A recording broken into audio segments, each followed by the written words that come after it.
History hides kings who built empires. It hides warriors who conquered nations. And it hides gods who never existed, but were worshipped like they did. But there was one Pharaoh who did the unthinkable. He didn't just fight his enemies. He fought his own gods. Imagine an Egypt of temples taller than mountains, golden statues shining in the desert sun, and priests chanting the names of Ammonius, Ra, Osiris, and Isis. For centuries, these gods gave Egypt power, order, and identity. Then, one pharaoh stood up and said, "No.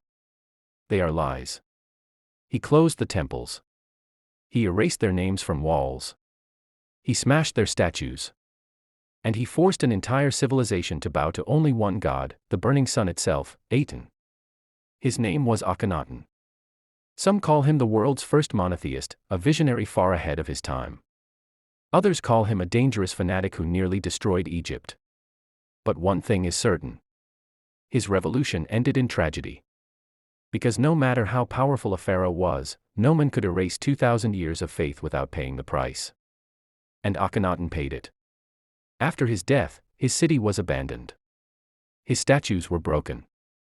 His name was scratched from history. His god was forgotten. His own people called him the heretic king. Today, we are going to step back 3,300 years into the golden sands of Egypt. We will witness Akhenaten's rise, his strange obsession, his shocking rule, and his downfall. What made him defy his gods? Why did he risk his throne, his people, his own bloodline, for Aten? And how did Egypt, the strongest empire in the world, nearly collapse because of one man's dream? This is the tragic story of Akhenaten, the pharaoh who erased his gods, and was erased himself. 1353 BC. Egypt was the superpower of the world. The land of the Nile was rich beyond imagination. Grain fields stretched endlessly. Gold poured in from Nubia. Foreign kings bowed to the pharaoh's might. But behind the glory was a shadow. Egypt's religion was not just faith. It was power. The priests of Ammonius, god of the hidden and the creator, controlled enormous wealth. Their temples in Thebes were like kingdoms inside a kingdom. When pharaohs ruled, they shared power with priests. The pharaoh was a god on earth, but the priests controlled the gods of heaven. This balance worked for centuries. Until a young prince named Amenhotep IV took the throne. At first, nothing seemed unusual. He was the son of Amenhotep III, one of Egypt's greatest kings. He inherited a stable, rich, glorious empire. But inside him burned a vision that would change everything. He believed there was only one true God. Not Ammonius. Not Osiris. Not Ra. But Aten, the visible sun, whose rays touched all life. Amenhotep IV did not just worship Aten quietly. He became obsessed. He ordered new temples to Aten. He praised Aten in hymns. And soon, he declared that no other god mattered. And then, to show his devotion, he did something radical. He changed his own name. Amenhotep, meaning, Ammonius is satisfied, was erased. He became Akhenaten, effective for Aten. With this new name began one of the most dangerous experiments in human history, the attempt to erase Egypt's gods. When Akhenaten rose as pharaoh and declared Aten the only god, Egypt entered an age unlike any before. For generations, the land of the Nile had honored many gods. Temples rang with hymns to Ammonius, Osiris, Hathor, and countless others. Festivals brought music, incense, and feasts. The gods were everywhere, in every home, in every prayer. But Akhenaten changed all of it. He closed the temples of Ammonius. He dismissed the priests. He told his people that all their gods were false. Only Aten, the sun disk, was real. For ordinary Egyptians, it was like losing the heartbeat of life. They could not imagine a world without the gods who had guided their ancestors for centuries. At first, there was fear. Pharaohs were considered divine, and to disobey him was dangerous. So people bowed their heads in silence. Outwardly, they followed Aten. But in the villages, in the farms, in the quiet corners of their homes, families still lit small candles. They whispered prayers to Ammonius, Osiris, and Hathor. Their faith, passed from parent to child, could not be erased so easily. Meanwhile, Akhenaten built a new city, Amarna. He wanted it to be the heart of Aten's world. Wide avenues cut through the desert. Palaces gleamed with painted walls. Temples stretched open to the sky, filled with altars where offerings were placed beneath Aten's rays. From the outside, it seemed glorious. To Akhenaten, this was proof that Aten's light blessed him. But to the common people, life was not glorious. Taxes rose to fund the building of Amarna. Farmers worked harder but received less. The great temples of Thebes and Memphis, once the center of Egypt's wealth, now stood abandoned. Priests who had fed the poor with temple grain were gone. The people began to suffer. Art in Amarna showed a new vision. Akhenaten was no longer carved as a distant, powerful god-king. Instead, he was shown with his queen Nefertiti and their daughters, playing together under the shining rays of Aten. To some, it looked tender and human. To others, it was strange, even unsettling. The pharaoh's body was shown with odd features: long face, narrow chest, wide hips. Whether this was a new style or a reflection of his real appearance, no one knew. But it was unlike anything Egypt had ever seen. As the years passed, the cracks widened. Famine struck. Nile harvests grew weak. Food became scarce. Without the priests and temples of the old gods, there was no system to help the poor. Families starved. Letters arrived from Egypt's allies, pleading for help. Enemies were attacking their lands, and they begged Pharaoh to send soldiers. But Akhenaten ignored them. He no longer cared for Egypt's empire or its borders. All his focus was on Aten, the god he believed ruled over all. Then came plague. Disease spread across the land like fire. Entire households died. The cemeteries of Amarna filled quickly, row after row of fresh graves. Even in the royal family, the sickness struck hard. Carvings show mourning scenes, daughters gone too soon. Some believe Nefertiti herself vanished in these dark years. Either dead or forced into power struggles we may never fully know. For the people, the plague was a curse. They said the gods were angry. By silencing Ammonius, by abandoning Osiris, Pharaoh had doomed Egypt. They saw the famine, the sickness, the weakness of the empire. And they whispered that the heretic king had betrayed them all. Still, Akhenaten did not bend. He demanded more loyalty. He ordered more temples for Aten, demanded more offerings, and punished those who resisted. But faith built on fear could not last. His dream of eternal Aten was collapsing. By the end of his reign, Akhenaten was no longer celebrated as a visionary. He was despised. To some, he was a madman. To others, a traitor. And to most, he was simply a pharaoh who abandoned his duty to protect Egypt. When he died, around his 17th year of rule, he left behind a kingdom broken. His city of Amarna, still new and unfinished, was already sinking into despair. His god, Aten, had not saved Egypt from hunger, plague, or war. The once mighty pharaoh left only ruins and sorrow. Amarna, the city that once rose from the desert like a miracle, began to wither almost as quickly as it had been built. The wide streets, lined with half-finished houses, became silent. Construction slowed, then stopped. Workers who had once labored day and night under the hot sun left their posts. Some returned to their villages. Some drifted toward older cities like Thebes and Memphis, where life was more stable. The city that was supposed to be eternal began to feel temporary, fragile, and hollow. Life in Amarna had never been easy. The location was harsh. It lay in a dry valley, with little natural water except what was brought from the Nile. In the beginning, when Akhenaten poured wealth into its construction, the people were fed and supplied. But once the flow of grain faltered, the difficulties of living there grew worse. The Nile floods, which Egypt relied upon every year for its rich soil and abundant harvests, became uncertain. One year the flood was too low, the next it failed to bring enough fertile silt. Crops withered. The once overflowing granaries began to look empty. Hunger spread. Bread, the staple food of Egyptians, grew expensive. Beer, the common drink, became harder to obtain. Meat was a rare luxury. Families who had once believed they were part of a great new age under Aten found themselves starving in their small houses. Mothers walked to the marketplaces hoping to find grain. But the stalls were empty or the prices too high. Farmers cursed their fields, blaming the gods who had been abandoned. On top of famine, disease came. A plague swept through Egypt. It struck the high and the low alike. Nobles, servants, soldiers, and children, none were safe. Bodies piled up faster than they could be buried.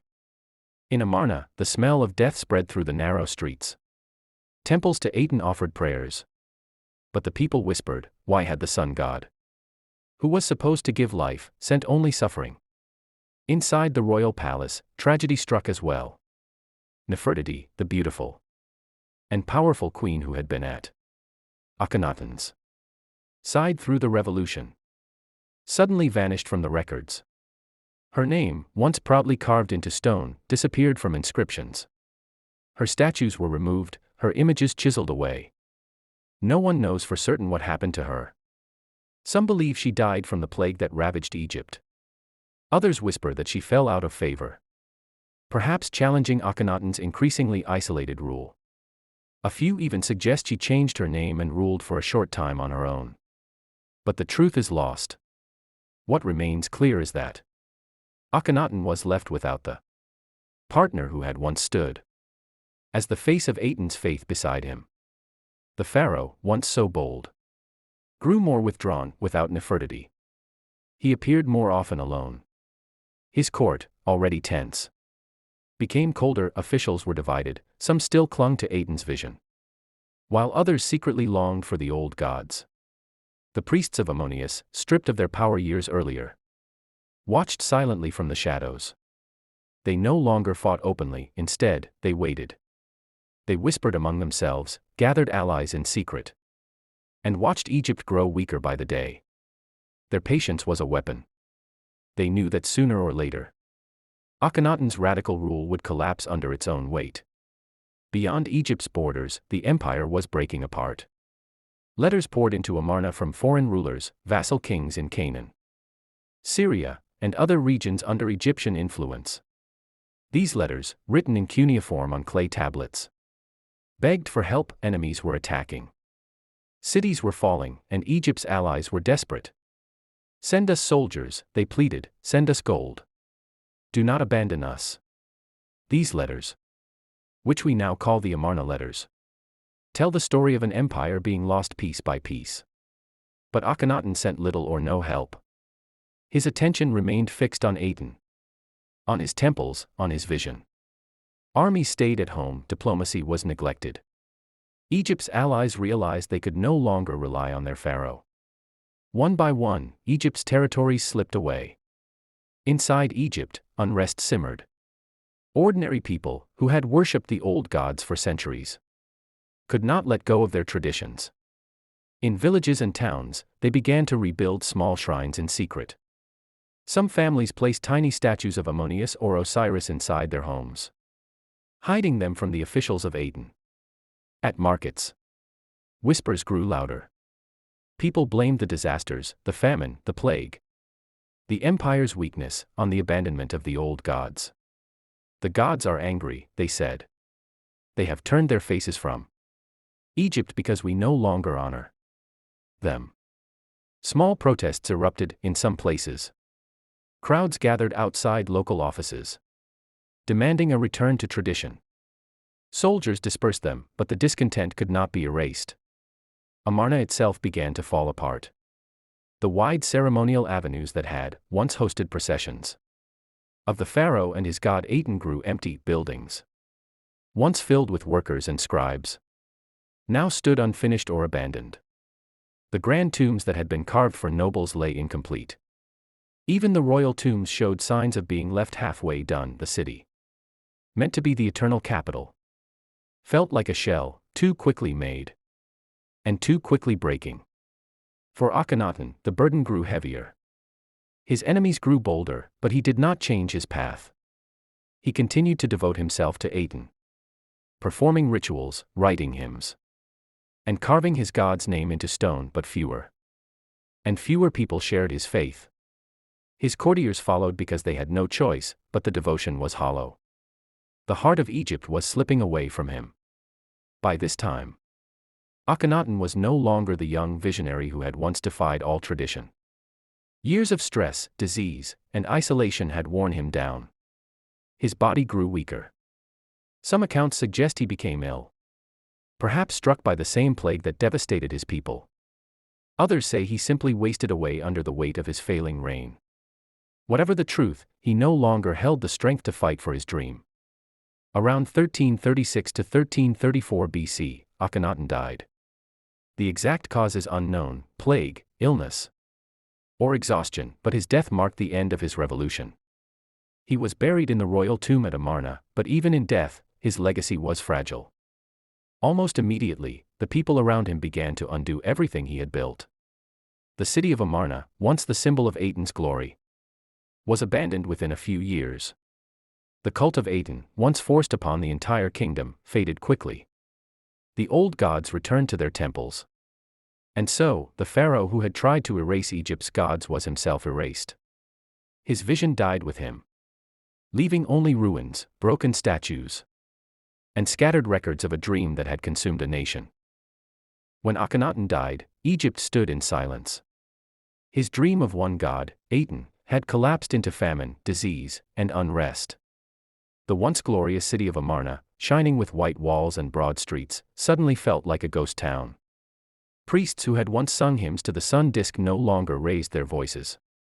People whispered in fear, wondering what would happen next. The throne of Egypt, once the seat of absolute power, now wavered. For a short while, there were shadowy figures, names like Smenkhare or even Nefertiti herself, who may have ruled briefly. But nothing was stable. Records were vague. It was as if Egypt was waiting, holding its breath, desperate for someone to bring back order. Then came a child. His name was Tutankhaten. Barely 9 years old, he was crowned pharaoh. Too young to rule by himself, he leaned heavily on the guidance of older men, a skilled courtier, and Horemheb, a strong general. Both had lived through Akhenaten's revolution and knew how deeply the people hated it. They would use the boy king to restore Egypt. At first, Tutankhaten's very name reminded the nation of the Aten cult. But soon, under pressure, it changed. He became Tutankhamun, the living image of Ammonius. This was no small change. It was a public statement that Aten was finished, and Ammonius, the old god of Thebes, was once again supreme. From that moment, restoration began. Temples of Ammonius, Osiris, Ptah, and Hathor reopened. Priests, once banished or humiliated, returned to their duties.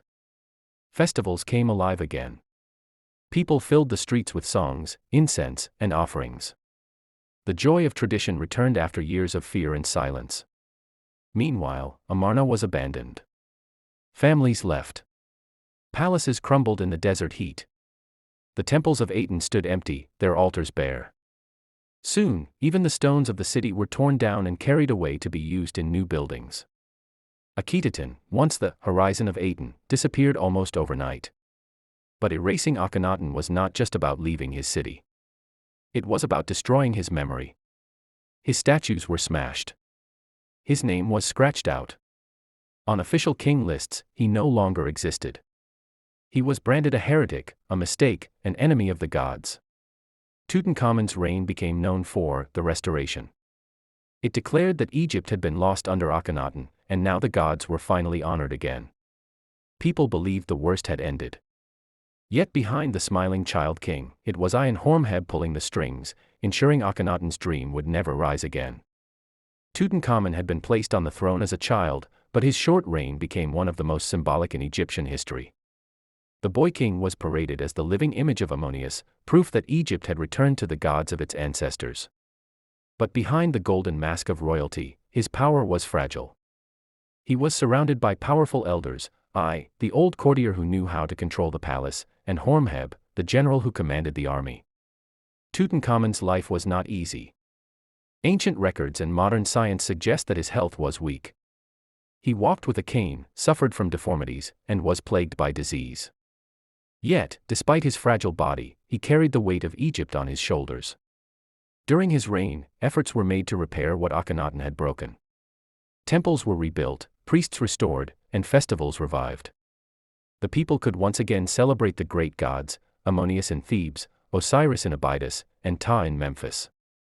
For the ordinary Egyptian, this must have felt like waking from a nightmare. But Egypt's empire had not recovered. During Akhenaten's obsession with Aten, foreign territories had rebelled, allies had abandoned Egypt, and enemies had grown stronger. Horemheb worked tirelessly to restore military power, but progress was slow. The boy king's government was more concerned with fixing Egypt's soul than its empire. Then, suddenly, Tutankhamun died. He was no older than 18 or 19. His reign had lasted less than a decade. His death shocked the nation, and the circumstances remain mysterious. Was it illness? An accident? Or something darker, a plot from those closest to him? Historians still debate. What we do know is that he left no heir. The dynasty of Akhenaten, already weakened, was finished. Into the void stepped I. The aging courtier, who had been at Akhenaten's side and later guided Tutankhamun, now seized the crown for himself. He married Akhenaten, Tutankhamun's widow and Akhenaten's daughter, to legitimize his claim. But Akhenaten's story was tragic. Isolated and desperate, she tried to reach out to the Hittites, Egypt's powerful enemies, asking for a prince to marry so she would not be forced into union with I. This act was bold, dangerous, and unprecedented. But the plan failed. The Hittite prince sent to Egypt was killed on his way, likely by Egyptians loyal to I. Left with no choice, Akhenaten disappeared from history, swallowed by silence. I ruled only a few years, but his reign was the final nail in the coffin of Akhenaten's dream. He continued the policy of erasure, ensuring the memory of Aten's revolution would vanish. Tutankhamun's young face would be remembered through his tomb, but I worked to secure his own legacy before his death. I's reign was short. The old courtier who had stood beside Akhenaten, then Tutankhamun, and finally taken the throne himself, lasted only a handful of years. He built a tomb for himself in the Valley of the Kings and left behind little else. When he died, power did not pass to his family, but to the men who had waited in the shadows for years, the general Horemheb. Horemheb was not of royal blood. He had risen through the military ranks during the turbulent years of Akhenaten, earning the loyalty of soldiers and respect of the people. When Tutankhamun was alive, Horemheb had been named deputy of the king, effectively an heir without the title. After I's death, Horemheb seized the throne with full force. As Pharaoh, Horemheb declared himself the restorer of Egypt's greatness. But his mission was not only to rebuild the nation. It was to erase all traces of Akhenaten and his heresy. Under his orders, Akhenaten's monuments were dismantled stone by stone. Blocks carrying Aten's image were turned around and hidden inside the walls of temples for other gods. Names of Akhenaten, Nefertiti, Smenkhare, and even Tutankhamun were struck out of official lists. It was as though the Amarna period had never existed. Horemheb's reign brought strict reforms. Corrupt officials were punished, the army was strengthened, and Egypt's borders were secured once more. He presented himself as the chosen of the old gods, a man sent to heal the wounds left by Akhenaten's madness. In his inscriptions, he claimed the gods had abandoned Egypt during the Aten years. But now, under his rule, divine favor had returned. For the ordinary people, this must have felt like closure. They had lived through famine, plague, and the strange years of Aten. Now they could once again celebrate their many gods without fear.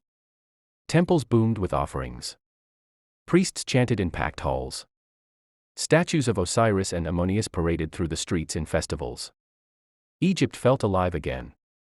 And yet, beneath this restoration lay tragedy. The memory of Akhenaten, once the dreamer who tried to change the world, was being buried forever. He had hoped to be remembered as the father of a new faith. But instead he was cursed as a criminal. His city lay in ruins, his monuments torn apart, his name carved out. For over 3,000 years, his story disappeared. Only in modern times, when archaeologists uncovered the ruins of Amarna and the strange art of the Aten cult, did the world remember Akhenaten. He had been erased from the king lists, but not from history itself. Today, we see him not only as a heretic, but as a man who dared to defy tradition and paid the ultimate price.